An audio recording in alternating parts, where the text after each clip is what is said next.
Magano, a professor in the psychology of education. I'm currently the manager for teaching, learning, community engagement and student support, and at the same time acting as the Deputy Dean of the College of Education. The Dean, Professor Sevante, is currently not in, will be joining us later. So I'm just extending the apology and welcoming everybody on his behalf. Every year we try to have a student support seminar. The beginning of the year we took the undergrad program since they were the first years not knowing what is UNISA all about. But this time we thought of calling the undergrads yesterday and today talking to the BN honors. The honors group, they normally refer themselves as the orphans because there's never been a workshop of honors group. It's masters and doctoral, it's an undergrad. So today we are really, really honoring you because you're doing an honors degree to come and get the tips before you write the examinations. Let me start with the generic things. How to prepare yourself, you know, your well-being before you write the exam. I will look at the wellness dimensions. The first one is the emotional well-being.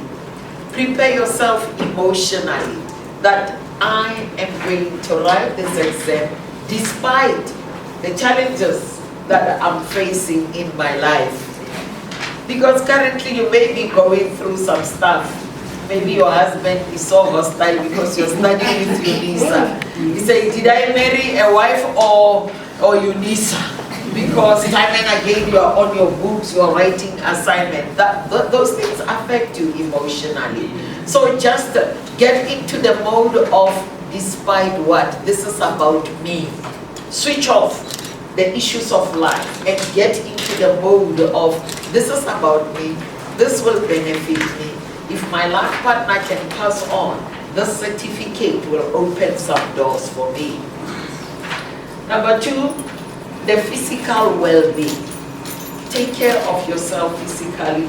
Take care of what you eat and the stuff you indulge in. I want to describe what is good for you and what is not good for you because you are adults and mature students. But at this stage, you need to know that physically I must be fit for my brain to be able to grasp everything that I must, you know, use towards passing the exam. And not just passing, but passing so well, so that when you pass well, you are able to face the world and the next degree is waiting for you. The third well-being dimension is the social well-being. Socially, who do you interact with? Who is influencing your life? There may be people who are not educated like you, but they may be influencing you positively. So we need the positive stuff. Here we need the positive energy and not the negative energy. So it's up to you to choose the right people so that socially you are also in the right mode before you write your examinations. Avoid those people who take away from you, but they don't plant something in you. Or they tell you negative things. Mama, you are still studying. You are studying for your obituary. So that when you pass on, then your obituary will look good. There are those people, and we also got those ways. Mind you, I'm also like you, I'm from the school I was teaching there. And then when we were studying, they were telling us, Mama, you're for obituary. Until you get your PhD. And they say, you were serious. So be serious, avoid those people who plant in negative thoughts in your mind.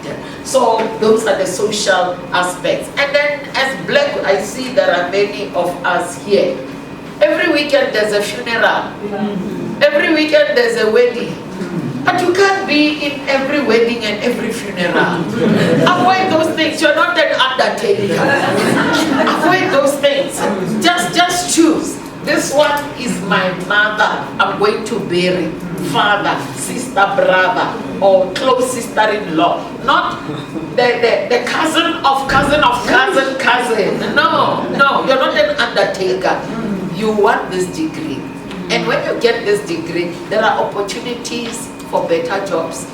There are opportunities for you to be employed as a marker, as an e-tutor, not so, then you get an extra income. Okay, so the social aspect, take care of it. Even when you see many tents in the township and many flags of weddings, avoid them. You don't see them, you see your books now. Okay, and then your spirituality, I won't dictate, but your inner being, the peace within you, it is the one that will enable you to get a better, situation of studying effectively. I won't say which religion, which prayer, no. Ma'am Govenda is from India. She was just telling me it was so fulfilling because she said, this is a pilgrimage. I'm going to be with my God in India for a week or so. And you can look at her, she's so refreshed because she was meditating the whole week. She has just arrived yesterday. So the spiritual well-being is also an aspect which helps you to perform better. Your spirituality, take care of it. When the inner man is at peace, your brain functions well. The last one, the intellectual well-being.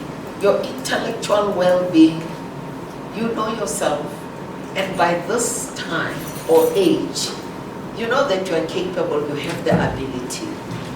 Nothing will stop you from getting that distinction. If you were able to pass your B.Ed or your B.A. degree, it means you are capable of getting your honors degree. Just tell yourself, you know what, cum laude is for me. Yes, maybe the assignments were like this, but I think for the exam, I'm going to do well. All my modules, I must just get a distinction. And if you fall down, you'll fall somewhere at 60. If you were aiming at 95, then you'll fall somewhere there. So tell yourself, I'm capable, no matter what. The school where you are working, maybe they are putting load on you. You know when they hear that you are studying, they say do this, the rap majorette is for you, and then the choir is for you, and ball is for you. Am I lying? No. Yeah, the minute they hear that you are studying, they overload you. They overload you. But just tell yourself, I do the schoolwork here, and then when I reach home, it's me time. It's me time. Then you focus on your work. Then you smile when you get to the office. Don't complain, don't be grumpy. Even when they overload, say, okay, no, I'll do it. Oh, no, I couldn't finish it. But today I'll try to finish that work that you gave me. Then when you close the door of your office or the gate of the school, it's you now and your work. That's how we survived. I'm not telling you stories. I worked in that situation until I got my PhD. I did my PhD under their nose. They didn't know that I'm studying. Then they were surprised. What do I do? So you must be wise. Don't fight with the people. Be in the right mode. Emotionally, socially, spiritually, intellectually. Tell yourself, this is my degree, and I'm going to the next one. Okay, those were the generic matters. Now I want us to look at our exit level outcomes. When you get your B.Ed honors degree, these are the aspects that must be what? That you have achieved in your qualification. Now these level descriptors, they are linked to the outcomes of your modules. You don't see them in your modules, but they are embedded because they were written in line with the outcomes of the modules. So in other words, what kind of a graduate do we want to produce? The graduate who is deep in the scope of knowledge, who understands the theories, and the theories of education. I don't know those of mathematics, but I know that for me in psychology, I must understand Colbert, I must understand Piaget, I must understand all those ancestors. And then I must also, the generic ones, I must know Maslow, I must know Bronfenbrenner, I must know Paulo Ferreira. If I don't know those theories, then I'm not an educationist. And all of us here, you must know all those theories, because when you go to masters, now it must be a list of theories which you're going to choose for your research. Now, the first requirement, outcome, are you deepened? Do you have knowledge? You can't avoid it. Vygotsky, you know him, eh? Vygotsky is the father, and also he's helping you in your teaching. Wherever you are, whether you're in the district or what, if you don't use Vygotsky, something is not right in your teaching.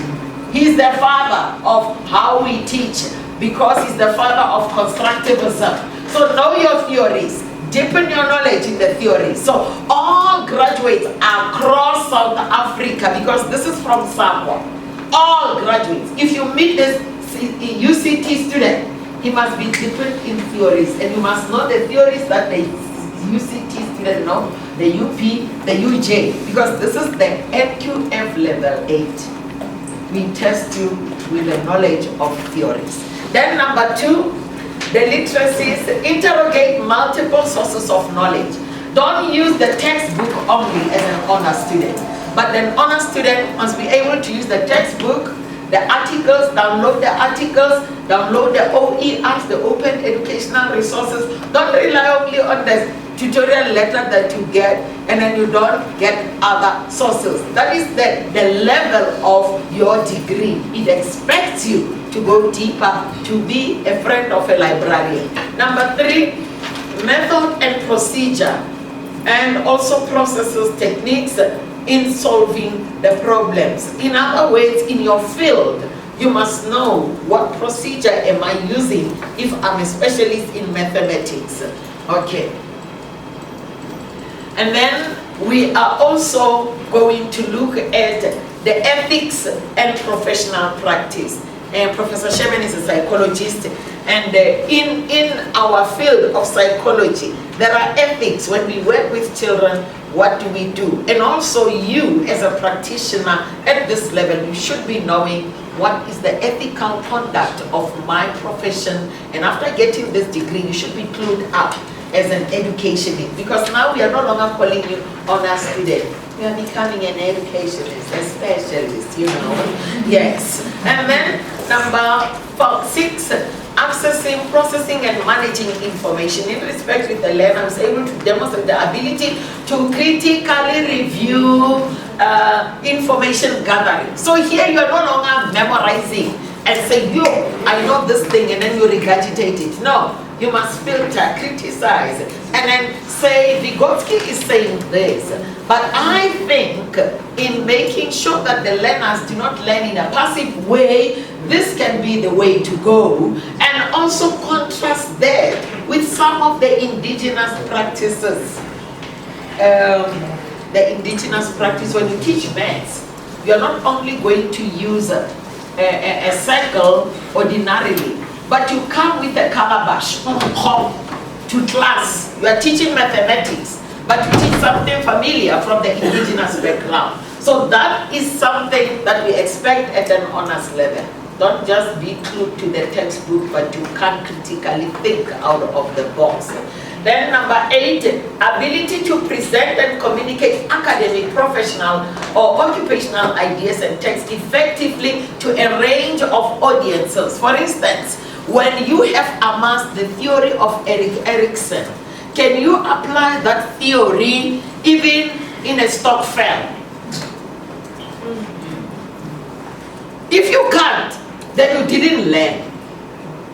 Can you apply that theory, Maslow's theory, at the church? Yes.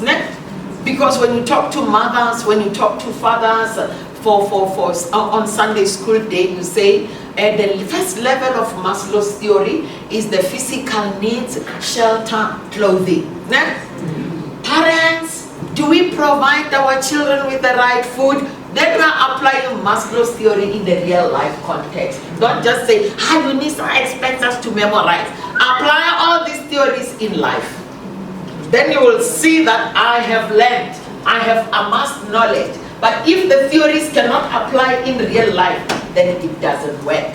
Okay? Then number 9, management of learning. Apply in a self-critical manner learning strategies which effectively addresses or your profession. So if you took Vygotsky, the constructivist paradigm, then when you go to your class, you should know that if I'm teaching maybe the cell, how am I going to make my learners to be actively involved? Because that's what Vygotsky is saying.